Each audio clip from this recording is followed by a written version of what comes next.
Today we have another customized SNG training video for Stoxpoker.com. We're going to be looking at a PokerStars 225 turbo game. And like with the previous videos, I guess I'll reiterate it on most of the ones I play. We have number of hands, VPIP, so how often the guy pays to see a flop, PFR, how often he raises before the flop, both of these percentages, and lastly, aggression factor. So that's what we're going to be working with. And one thing that I got cut off when I was talking about last time, because we were in the middle of a hand, like I am now, was suited ace-3. If it had been folded to me, I would have definitely considered raising on the button, particularly if I knew these guys were tight blinds, and if there had been a couple of limpers I would have called. Against a raise, I'm just going to give it up. And we'll see how this hand plays out. This guy's correct to call the min-raise with a lot of hands, getting better than 3-1 before the flop. He should have some hand calling now.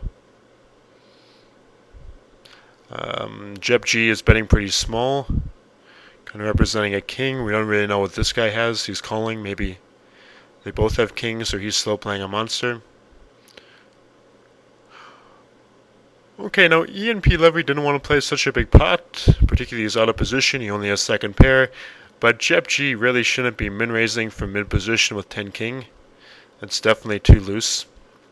So we'll be looking... Okay, and right now he makes another sizable raise from mid-position. We could definitely have a maniac, a feeder, a right, which is fine. If you have a loose aggressive opponent on your right, that's absolutely fine. And we'll see. Hopefully he gets a showdown. You don't really get to learn too much unless there's a showdown. But if a guy's playing hand after hand, you still learn something. And particularly as we get to higher blind phase, we're going to be looking out for specific tendencies we observe in our opponents. So anyway, we were talking in the last video about how high a VPIP you can have while still being a winning player. And that's not really the type of question you want to argue about based on theory. You know, I've calculated such and such, and therefore you can have... it's really a question of experience. So you look at a lot of games that you play, and you look at VPIPs that different guys have, and based on either your knowledge of how good a player the guy is, and your own observation, or data mining, where that's legitimate, you have a good idea of how much he's winning. Okay, suited ace-8. If I were on the button or cutoff, I might limp. As is, I'd want a couple more limpers before I enter this hand with mid-position. A low pocket pair I would play there. And anyway, you look at these guys who have high VPIPs, and you say, okay, well, who's winning and still has a pretty high VPIP? Like, anything over 20 is certainly becoming on the moderately high side. Above 25 really stands out. And from my experience, the highest VPIP a winner can have is in the low 30s. And that's just from what I've seen. I'm sure somebody out there has seen a guy that they know is a winner with a VPIP of 40 or whatever. But even the ones with playing pretty loosely, say VPIP in the upper 20s, that's a guy who's definitely had a lot of cash or multi-table tournament experience, because it's just very hard to navigate the low blind phase and not put your tournament equity in too much jeopardy early on, unless you really know what you're doing. And okay, we want to see what this guy shows down with. He's their potential maniac, and we definitely hope he shows good. So this guy should have some value, either the ace or something like that. Okay, he's got two pair, kind of a marginal hand to enter with pre-flop, but after the flop, he's got a solid hand. They split it because the board had paired. But after the flop, Jeb G had a relatively reasonable hand there. And you also have to bear in mind when you look at these guys with their VPIPs is how many hands have you observed, and also how much of it has been during what phase of the tournament. So with a guy that you've seen play a lot and you've played him heads up and stuff, and sitting goes, then clearly his VPIP will be higher because you're looking at the high blind phase as well, when there are fewer players remaining, and you're correct to be entering more pots. But I guess the main point there is that you can definitely enter a good number of pots and still be a winner. It's just a much harder style to play.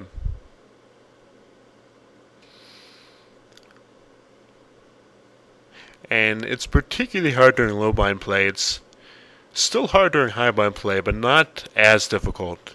And like I think I've demonstrated maybe in my first couple of videos, when the blinds get high, what you really want to do is accumulate some kind of chip stack and begin pounding on your opponents. Okay, nobody wants to go out near the bubble, and that's when you should be willing to take just about the vast majority of your risks when everyone else is tightening up. Always win chips during the bubble.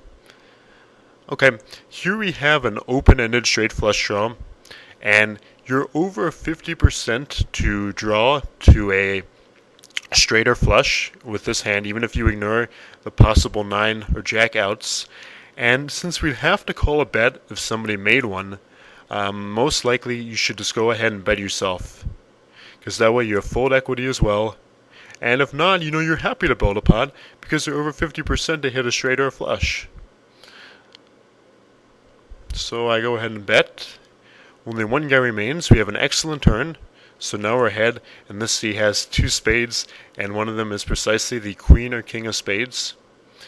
And here we check because our hand, when we bet out there, another benefit is it pretty well disguises our hand, because most guys won't bet out with a solid draw against a number of other opponents. So he's probably not going to be putting us on a spade flush draw that just hit, and we check to get him to bet. Now the problem of just calling this bet, which we do, and I think that's a mistake, is it doesn't build the pot quick enough. Okay, now we have a pot of 680, and our stacks are larger relative to that. Another spade is going to devalue our hand a lot, so I actually prefer check raising there. I think that's a slight mistake. And when the spade comes out, he only has his beat with the queen of spades, so we make a value bet. And there aren't a lot of hands he can call with there, because most likely he's working with some kind of overpair to the 10s, or he's got an ace himself, and we just bet for value, hoping to get what we can, but I think raising the turn there would be a more solid play. One thing though that I definitely like is anytime you have a solid enough draw that you would have to call a bet, you're almost always better off just making that bet. And the main exceptions to that are when you have a weak draw in late position. Maybe you wouldn't even be calling that bet then anyway, but you just want to take the free card. Okay, here this is a pot odds complete. Okay, we're getting 5-1. Our hand has some potential. It's unlikely the big blind's going to raise, and we complete because of the pot odds.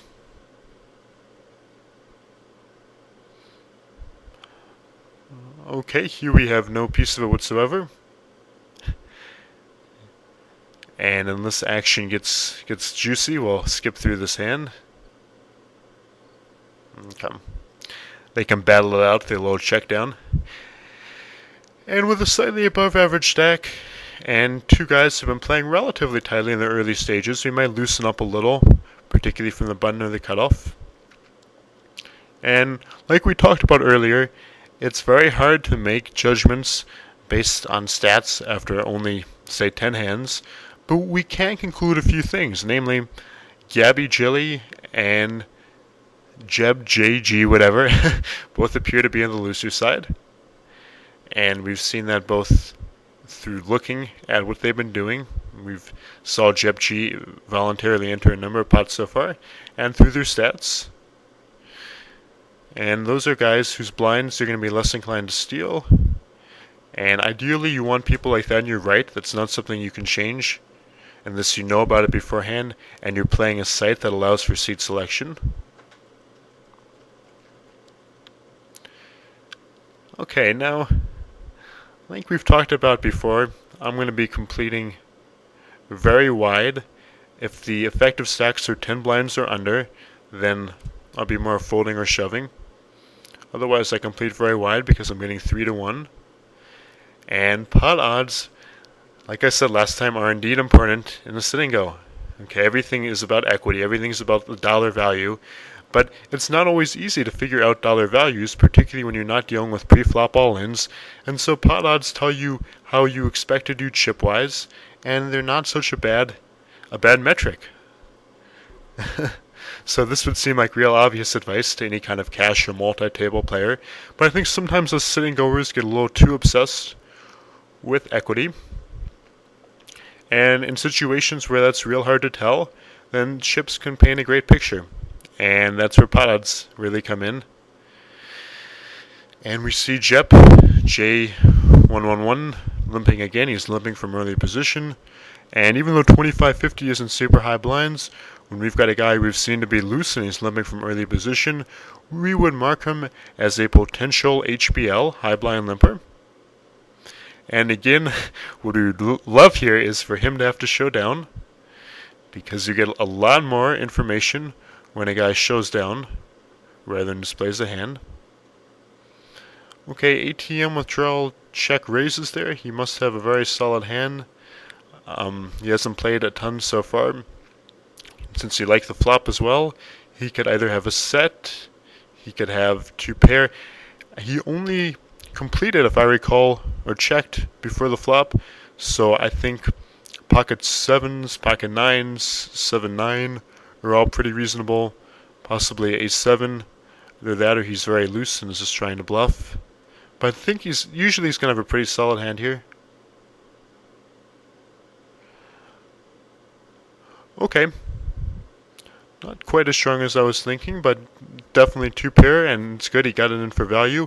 I think when you're Gabby Jitley there, you've got top pair, but that's a situation where, particularly after the turn check raise, you've got to realize that you beat. There aren't many hands that the big blind is going to have there where your top pair with a moderate to weak kicker is good. Because he's the big blind. He could have any two. And in a situation like that, unless you've seen him be very loose or reckless, you probably want to give him credit for having that hand beat. And you should, if I were him, I would have laid it down to the turn check raise, and I wouldn't be calling a river all in there. Although, at that point, he's kind of pot committed, but he shouldn't have let it get to that point. That's what I'd argue.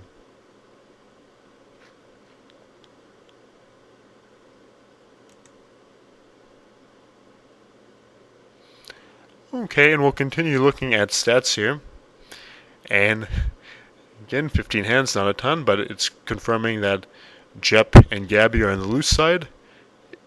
And of our remaining opponents, Steve, McHogo, and Sim-N are on the tight side. So we'll definitely see if that continues to pan out. And if it does, that's great.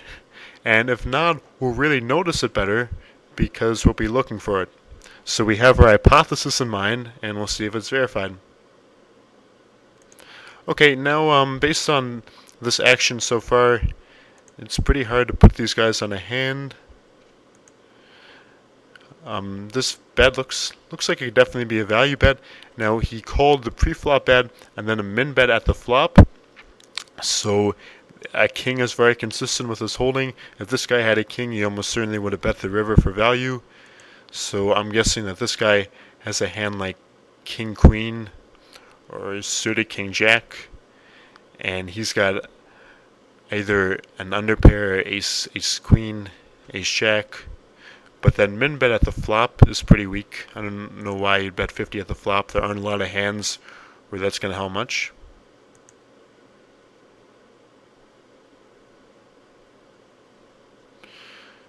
Okay, we'll skip ahead here. One thing to note is that, so Jep, he folds this. He's been playing a lot of hands. This would be a great hand if he wanted to play, because these guys have both been very tight. He's got position after the flop if he's called, so he could be blind stealing there very wide and showing a profit. Guys who cannot do that would include Ian Levy, who has this pretty loose guy, one to his left, Steve or ATM, who have this guy, one or two to their left. Okay, this is a slightly tough situation. We're absolutely not going to fold, getting over 5 to 1. At the same time, we're risking a lot of chips if we want to make a big re-steal, and calling is definitely a solid option. I would say if you really don't like to see flops, then you might want to come in with a big re-steal here, because I like to play a very small ball strategy and keep the pots very small. Unless I'm getting an excellent chip investment, I'm probably just going to call this. Again, might seem a little passive, but once you get a little more experience, you'll really begin to be able to play more of the small ball strategy I talk about, where you don't enter a pot. Where you don't enter a lot of pots for big raises, but you try to keep things as small as possible and wait until you have a nice edge.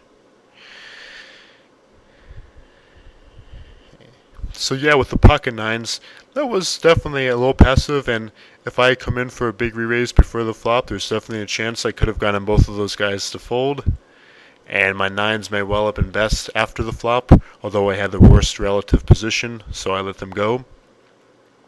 And that's one disadvantage to playing this more reserve style before the flop, is that you definitely miss out on some pots that you'd win with a more conventional sit-and-go style.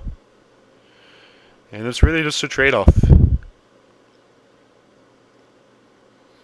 And one thing that I definitely hope to begin doing is convincing some guys that I coach to let me put their videos up here.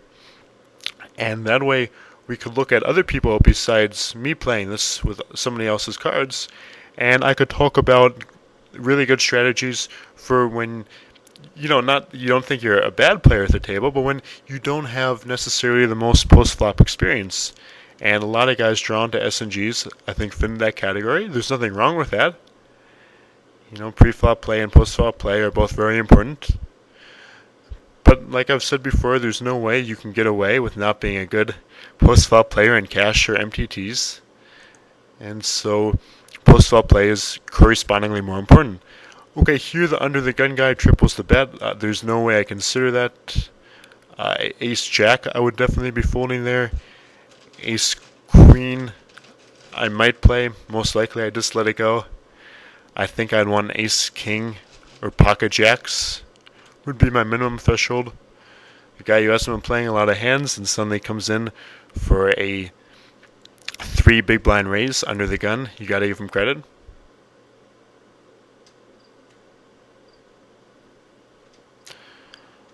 Okay, Sngman101 absolutely has a hand here. He knows when he makes this raise, then most likely he doesn't have fold equity, and that's because the pot is 16, it's close to 1800, and this guy only has 800 to call, so the vast majority of the time he's going to call, and so Sngman101 is almost certain they can have solid value here. Say pocket nines or better, ace-jack or better, and McHogo-Fogo could have part of a wide range, and when he folds that, despite getting considerably better than 2 to 1, that means that he's stealing pretty loosely, and you have good re-steal fold equity against him. So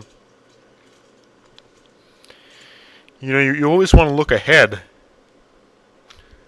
You always want to look ahead before you make a blind steal, and you want to think, okay, what if it happens if the guy 1 to my left comes over me? What happens if the big blind calls? And when you throw out a bet of 400 and you lay it down to a re-raise of 1250 all in, and that's not a good initial bet. Okay, you should either fold or you should make a smaller raise such that when you're restolen, you don't lose nearly that amount of chips. Because 4 big blinds is a huge amount to lose on a steal. Okay, if you succeed, you're only going to be winning 1.5 blinds. And if his hand wasn't good enough to call a raise getting better than 2 to 1, he's probably not getting a lot of value from that steal. And so I would definitely raise to either 250, 300 at most, or just lay it down. Okay, here Gremlin Ninja only has 510 to start the hand, and he's limping. What does that mean? Well, it means either he has a monster hand like aces or kings, or he's an idiot. So pretty much it's going to be one of those two. I think it's a pretty good chance he's got a real hand. Hopefully we'll get to find out. No. So if he had been much looser, really loose passive, I would have weighted it higher that he had just, any two cards that he wanted to play and was just on the standard high blind limp. But since he didn't appear to be a total idiot, I'll give him credit and say that most likely, if I had to guess, it's pretty easy to guess when he folds and nobody can say, hey, you're wrong. If I had to guess, I'd say that he had aces or kings and wanted to get more value. Okay, this is a very big raise. I wouldn't raise this amount I'd raise it with very few hands. He's going to be in a very tough position if he's re-raised all in. And if he'd call that re-raise all in, he may as well push himself for the most part. And if you wouldn't call it, you shouldn't risk so many chips. Okay, pocket twos under the gun, nowhere near strong enough to enter. I would say I'd enter the pot with twos, depending on who was to my left, but certainly from the cutoff. Probably not the hijack, unhesitatingly from the button. Okay, a raise to around 15 blinds there. That would be a decent play with only a limited number of hands. Maybe 9s, 10s, jacks, ace jack, ace queen. So solid hands that you couldn't fold to a re-steal, but that you have to play. With most other hands, though, it's not a good play. Okay, this is ATM's first HBL, I've noticed. Again, we hope he shows down, so we get to say, son, what do you got? What do you got? Why are you limping? And see, he could have had a lot of hands there that he would fold to a 3-club board. It's unfortunate for Sngman to bet out there. He almost certainly had at least 2 pair. Maybe a very weak made flush. If everyone folds to us, we will shove because our hand is connected and we do have some fold equity. So this guy, you think these real short stacks have got a call. In reality, people will fold stacks even much shorter than this. They see junk. So he may legitimately not have been getting the pot odds. But guys who are getting the pot odds won't want to put their tournament life on the line with junk a lot of the time. So that would have been a push if it had been folded to us. We would have raised all in with our 4-5 off. Okay, I like this push on Gabby's part with just about any hand. He's right about to get blinded out, and he pushes instead. So unless he has total trash, I think that's a pretty solid play. And we're definitely guessing that Steve Pinta has a solid hand, say at least ace-jack or pocket 8's probably better to call that from second to act. Okay, suited king-queen I'd say is very much on the weaker end of what he could be calling that hand with. And ace-10, so he had a real hand. The reason I don't like that call, it figures to be ahead of what Gabby Jilly is pushing with, because even though we had ace-10 there, it looks and usually will be a desperation push not to get blinded out.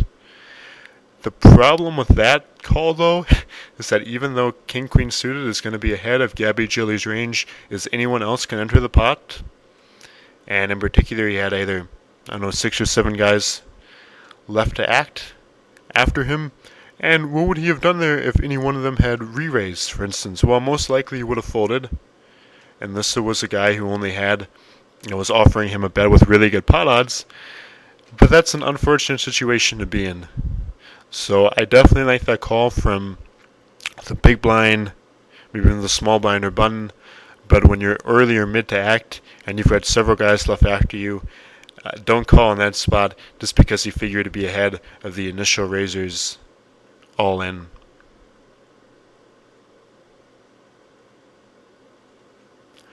Okay, so ATM is min raised before the flop, right? Okay, no, I'm unsure. I want to start this over. Okay, now it's a blind on blind battle. Forgive me. Usually when I'm the small blind in one of these situations, I will bet the flop, small bet of maybe 150 to 175, 200, and if it's check behind, no matter what I had here, if I was Steve Pinta, I would bet. I'd bet between 150 and 225. Definitely the same with ATM. These guys are playing blind on blind, too passive. I wouldn't bluff there. I would only bet there if I had a hand. Unfortunately, it doesn't show down. But I would make a small value bet with the 3, a much larger one with the 8. And other than that, I would check.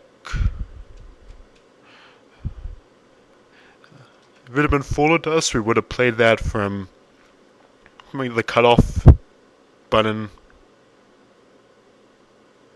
Okay, when Sngman101 raises from early position, we definitely expect him to have a real hand. We'll get to find out, most likely, because Ian Levy's all in. And Ian Levy, so after a raiser, and he's pretty minuscule stacked, he can call this with a pretty wide range of hands, and that's fine. And we're expecting Sngman101 to have a real hand. And hopefully they'll check it down so we get to see what they both have. So Sngman101 most likely doesn't have an ace, because if so, the 2 spades would probably have frightened him. And he would have bet for defensive reasons. And now with that raise, he's got to have the jack. I don't think there's a single other hand that he would raise with here that did not include a jack, because it's one away from the straight, and he's definitely have to show down because this guy's all in. And because of that, he could have ace jack. That's less likely though, because I think he would have bet the flop with ace jack. Much more likely is pocket jacks. That's definitely what I bet he has. Wrong. He has a much weaker hand than I thought he did. The problem with King Jack is that a lot of the times when you get action, you're going to be dominated. So it's a fine hand for all-in push-fold decisions. But raising as a steal raise early on with King Jack, I don't really like that play.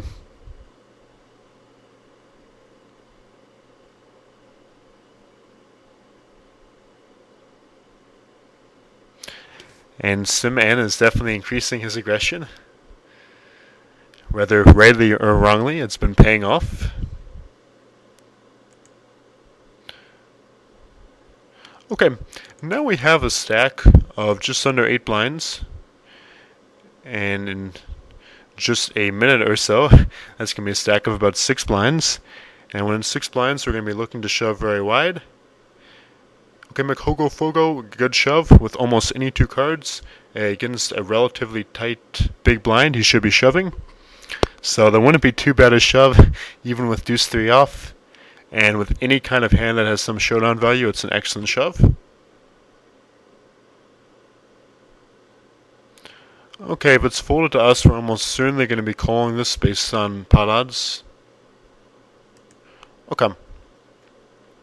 We're getting better than 2 to 1, and therefore we could arguably call with any 2 cards. I might fold a total junk hand like 2-5 offsuit, 10 queen suited more than qualifies, getting better than 2 to 1, and we gleefully make this call for value because we're going to be way better than that on average. So this is certainly a chip winner, and it'd be a big mistake not to call. Now we're going to be a dog almost for sure, but just not nearly a dog that's 2.3 to 1. And exactly. So he's a very small favorite with his ace deuce compared to our 10 queen with 2 in-between cards, flush and straight possibilities. Only a very slight underdog. We're getting better than 2 to 1 odds. Excellent time to get you chips in. Okay, now we're obviously going to fold this hand, but suppose it had been folded to us. Well, Gambling Ninja is almost certainly going to call an all-in, so it's essentially as if he has 435 in front of him, so the pot would be about 535, and it would cost us about 335 to call, so we'd be getting about 5 to 3, And considering that there's also a slight possibility he folds, and our hand is close to average, we would raise all in, although it'll be pretty borderline.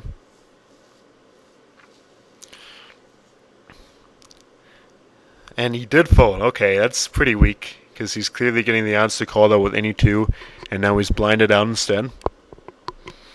And even at the high stakes, you'll see very weak players who, when getting the more than enough pot odds to call with any two, make a laydown.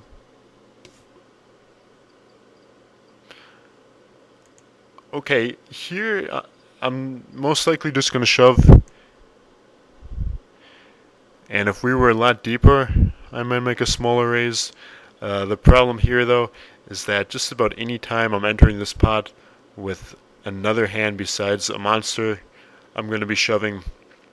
So both to disguise it, and also it could be called with a lesser hand, with a weaker raise, like to 450 or something. We could get called and come up with an ace or king on the flop. So anyway, that's a bit marginal, but we just shove that, that's fine. Okay, Steve Pinta sees a lot of strength because Jep has shoved under the gun. For him to be raised all in, I'm going to make another of my so far not so successful predictions and say that he has at least ace-jack or pocket eights, probably better, and that he has at least a pocket pair or ace-9. I hope I'm right on at least one of these guys. Okay, suited ace-3. Pocket queens, there we go. So he definitely had the value. And I'll tell you, I'd like that shove if Jep were about to get blinded out anyway. Because the suited ace certainly holds up decently when called. And with 7 blinds, though, he definitely would have still had stealing fold equity if he had laid that one down. So I definitely prefer not making a minus equity shove when you don't have to. You know, when you can fold and still have blind steal fold equity. Okay, for ATM to have called this, it wasn't a huge raise, so he's going to have something worth playing, and Steve Pinta could have pretty much any two. Just see what they have here. Okay, so Steve Pinta does have an E2. ATM turns out to be ahead, but with Jep still in the pot, I think that's a pretty strange call. Even if he thought he was getting the odds, he could still have been raised out of the hand, and it's not a call I would have made. But it worked out for him. At ace-7, I would consider from the cutoff. I definitely play from the button. ATM, this is his second high blind limp we've noticed, and he folds. And because he's folded, and we've seen him do it twice, I would now get rid of the tentative mark and just call him an HBL.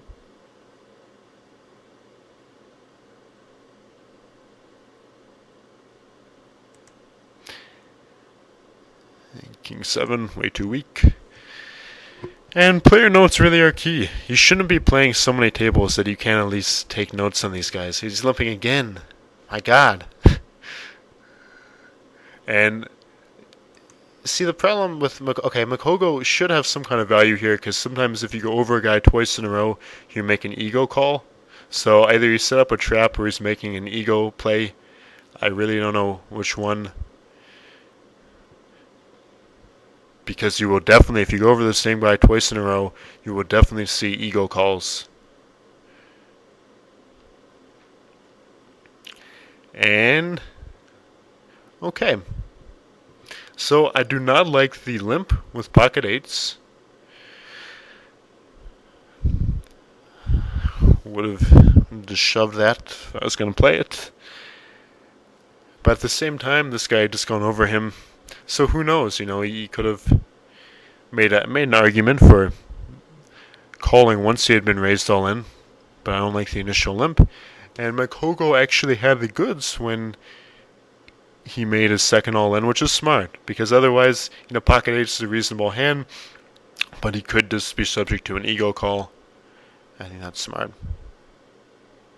Okay, I like ATM's call with literally any two. You can see my part in the book where I talk about playing the minuscule stack, but with under 2 blinds. And about half a blind in particular, you really want to be the one calling the raise rather than being the raiser, because you can triple up or even more against a single opponent. And it doesn't work out well for ATM that time, but that was definitely the correct play to make. Okay, this is a good situation because now we're going to have a protected pot. Gamblin cannot fold, much to his dismay, since he seems to like to fold even when getting excellent pot odds. And if somebody raises before this, now I wouldn't be super inclined to play king for offsuit anyway, but if somebody raises, that's probably a sign that they have a real hand, because they know for a fact they're going to have to show down with at least this one guy who's all in. Okay, now the pot here is 200, 350, 450, close to 550, so I'm getting better than 5 to 1. And since it's protected and he probably won't bet after the flop without a hand, I think calling here is good. I think I'm going to call. Folding wouldn't be a terrible mistake or anything, but... Okay, so with a pair of fours, we're going to hope to check it down or improve.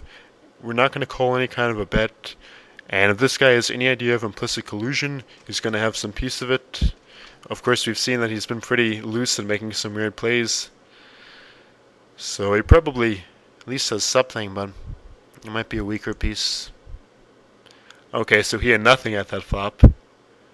At the same time, the side pot was relatively significant compared to the main pot. So that definitely mitigates the badness of the play low, because he got the side pot without a fight.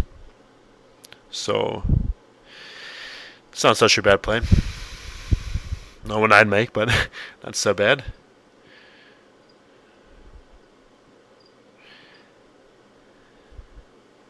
And it's unfortunate we haven't had a lot of good opportunities to aggress with the antes involved as well, because as we've discussed, when we get to high blind, 100, 200 with the ante shared handed, we want to play a lot of pots, really take advantage of near bubble risk aversion. But at the same time, you don't want to force plays. If I'm down like king 8 here, I'm not going to shove, just because I know this is the general time in the game when I want to be playing a lot of pots. It's more of a general strategy rather than an I'm going to do such and such approach. And it's always good to think about strategy, not just for sin and goes in general, but for your particular table. For instance, I'd be playing a different strategy right now with Jep, one on my left, than with Sngman101, one on my left. Okay, I'd, for instance, come in for blind stealing raises a lot more liberally with Sngman101, one to my left, because I think he's going to be a lot tighter caller than Jep.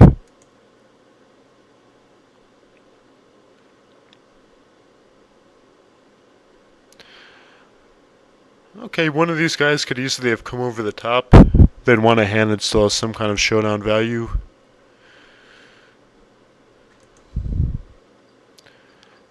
But he's probably not going to be looking to gamble for Irish chips. Well, guys never are. They have aces or kings.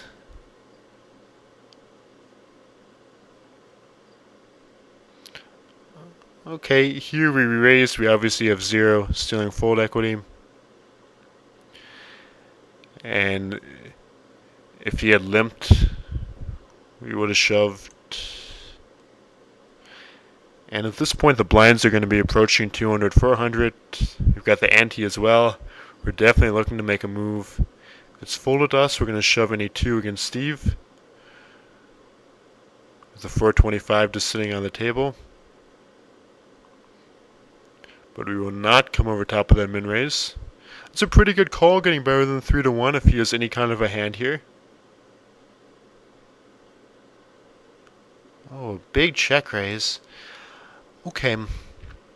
Because of Sngman101's initial min raise and the fact that he was willing to both bet out the flop and, much more importantly, call a check raise all in, we've got to figure him for a hand. We would figure him for ace jack or an overpair, And Steve Pinta with his check raise all in would either have a decent jack, maybe ace 10. But I really think Sngman101 is going to have a decent hand this time. Ace jack would be about the min I'd expect. Although we did play king jack earlier. Let's see. Okay, he does have the overpair, and he does have ace jack. So I get one of my reads right. And with ace jack, yeah, he could not get away from that hand. I would agree with that. I think he played that pretty well. He checked, knowing Sngman101 is going to be making a continuation bet the vast majority of the time. He does. He goes all in. And que sera, sera. Can't do much there.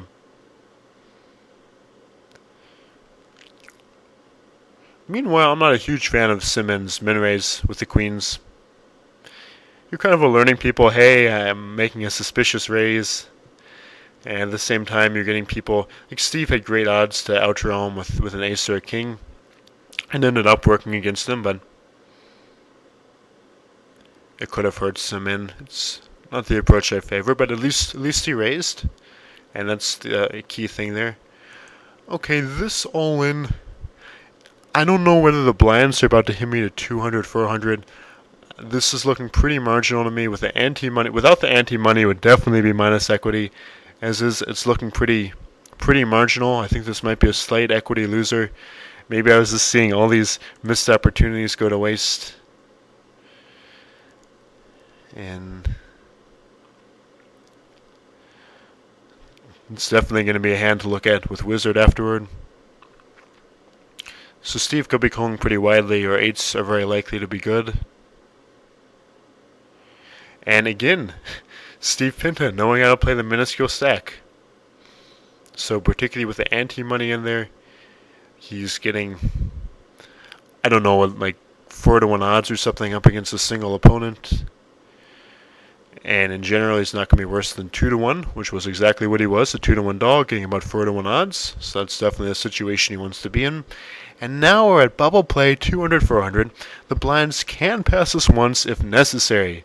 We'd like to steal this very hand, and if not, we're going to definitely steal before they pass us yet again, and we get blinded out. Okay, ace-jack suited, no-brainer.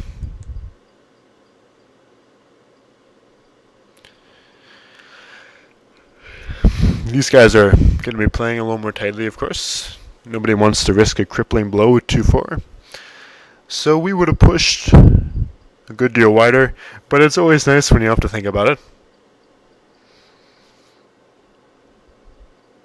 An ace 8 plus would certainly be a no-brainer. Probably even any suited ace, ace 8. Okay. This is kind of odd that Sngman101 is just calling. He's a pretty high blind aggressive player. We'd expect him to shove. Against any kind of passive player, we would definitely shove this. As is, I don't know whether we're going to shove or just check. But if we do check, the reason is because he's correct to shove with any 2 cards. He knows that, and we're definitely suspicious by him just limping. Now, if we hit the king or the jack, then what can we do? We'll play. Otherwise, okay. We don't get to see what he showed down with. I strongly suspect that he had a very strong hand because effective stacks were under 10 blinds. He's definitely a solid enough player to know that limping is a very passive move there. And I really think he had a monster. We'll never know. But be careful when a regular is making a very unexpected complete or limp. Okay. Here we should shove this. We have effective stacks of around 5 blinds. Our hand is close to average. And he's going to be calling pretty tight on the bubble. Ooh. Not good. Now we see that there are more hands, so I don't think we're going to lose this one. But we don't like the call, obviously. And he's got some kind of a hand for sure. Okay, that's way more than he needed. And part of what we learned there is one of the reasons why it's correct to be so tight when calling bubble all-ins is because so few hands are that big favorites to other hands. Now, don't get me wrong. He definitely made the correct call there. Okay, he was getting very short stacked. and it would have been way too tight of him to fold that. But even though we had a monster for four-handed play, and we had a relatively marginal and junky hand, he was barely a 2-to-1 dog over us. So that is why tightening your calling range during the bubble is very correct, and he just lost all of his equity because the cards did not go his way. Fortunately, we are still in it. Okay, if these guys had under 10 blinds, I would shove, as is Sngman101 could re-steal pretty wide. I'm just going to fold it.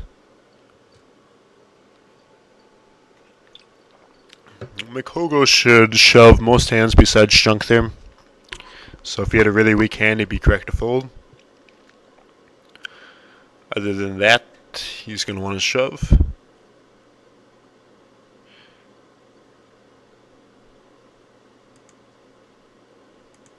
Okay, we don't have any re-steal fold equity if we come over top of him.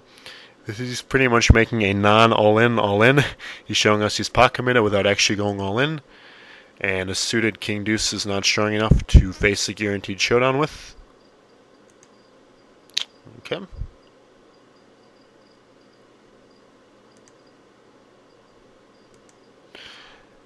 Eight jack off is strong enough to shove here. I think that's a plus equity shove. I think we're going to make it. And we turn the tables on him with a non-all-in, all-in. So even if he's calling much wider than most guys will be in that spot, that's still going to be a chip maker. And I'm just trying to show you guys what I folded here. I folded 7-10. Stack sizes are pretty awkward. Can't go all in. The smaller raise leaves us in a tough position. So by process of elimination, just fold that one. Okay. Arguably we could have restolen. I'd want to hit him with a bit more showdown value. 10-4 certainly is a muck. Okay. And we expect that these guys both have reasonable hands. And Sngman101's initial bet kind of pot committed him. Mikogo, I think for him to re-steal here, definitely has some kind of a hand. Ace-5 of diamonds. Okay, a weak suited ace. That's about the worst hand he could be making them play with. And Sngman101, he could actually be ahead. Okay, so Sngman101 really has the goods there. I think unless Sngman101 had been raising an extremely high percent of hands, then he should lay that down. But it's certainly better than just re-stealing with junk. You know, he definitely had some showdown value. Okay, here, and this shove is going to be plus equity, so we're definitely not folding. And it's kind of a tough hand to play after the flop. We don't want to be the one calling it all in, so we'll just shove. And our strategy now is to shove when it's definitely correct and throw in the occasional limp. Again, the stack sizes are a little awkward here because we just have a bit over 10 big blinds in effective stacks. If I re-steal there and he calls, I'm often going to be dominated. Okay. Now this hand plays decently well after the flop. We've got position. We've been limping. I think this is the first time we've limped this game, and therefore we can throw in the occasional limp. Hopefully he'll let us get away with it. He doesn't. And now we're going to be giving up limping against him. So the game goes on much longer. And suited ace A9. A very solid hand with 850 on the table to start with. And let's hope he's not setting a trap for us. Good. So we went 850 without a fight. And if he does have a really strong hand, suited A9 is a very robust hand that plays well against even strong hands. Okay, King Deuce, I don't know. That's probably could well be a very slightly plus equity. Depends on his calling range. There might be a little mistake. Certainly not an egregious one. Okay, here I think he's been raising the 3 blinds a lot. A re-steal would be a very reasonable play. I don't know if we're going to fold or re-steal. Re-steal, okay. And, you know, when ace is a very strong hand and heads up, And I'm pretty surprised he called that so quickly. I guess he raised to about 12, we raised to about 38, so the pot was about 5k, and it cost him about 26 to call. He's getting about 2 to 1, so if he knew our hand, he'd be correct to call. As was, it's a little marginal. But, you know, with a guy who's still raising a lot, sometimes you just have to take a stand, and in heads up, an ace is often just the card you need to do it. Okay, here we're making kind of a goofy raise because he's been responding very aggressive to our limps, and hopefully we'll take it before the flop, or bet more, make a c-bet after the flop and take it. Okay, betting about half the pot. It's very unlikely he's connected with this flop, and most of the time we're just going to nab it right here. That's obviously not the case. So either he hit his 10, he was playing a pocket pair like pocket sixes, and decided to stop and go us, but then liked the flop so much he changed his mind and thought, why not check raise him? Or he thought, hey, this guy most likely didn't connect, and so I'm going to bluff at him. And if so, I think he's risking too many chips for that bluff, but it's not ridiculous.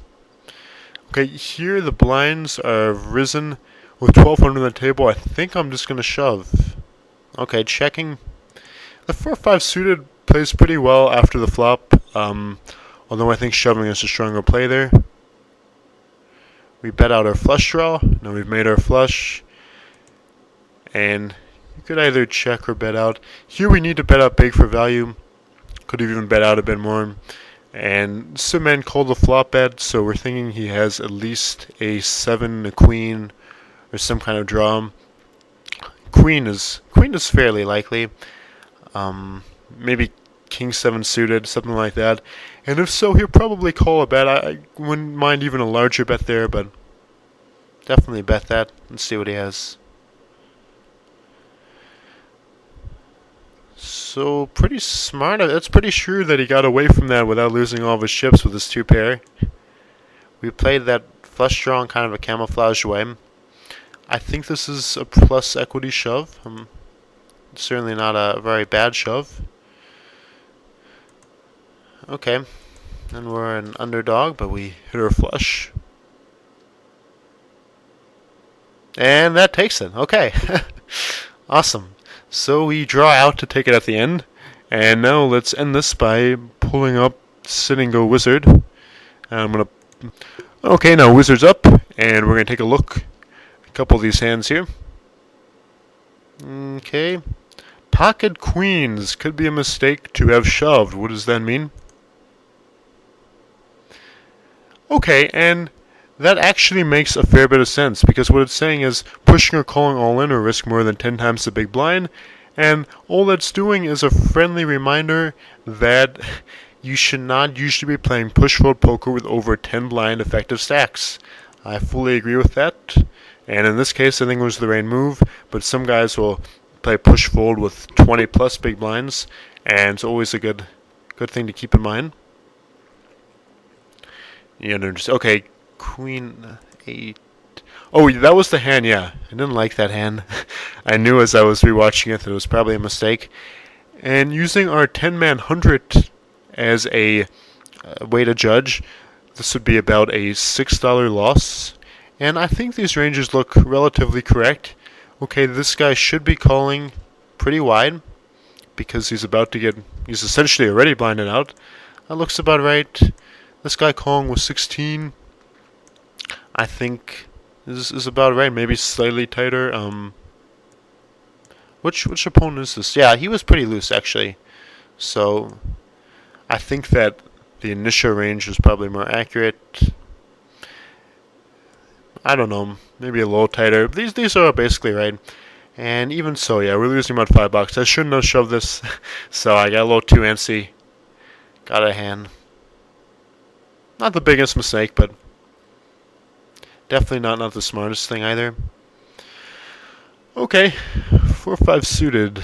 Oh yeah, this was the hand when he called and I checked, and I definitely think that shoving is a good play there, and I think he actually showed down with 7-10 offsuit, so he would have given it to us then. There's already 1300 on the table, and I should have shoved that one. But hey, you know what? For the most part, there weren't a lot of big mistakes in this one, and I hope you guys enjoyed it. See you next time, and signing off.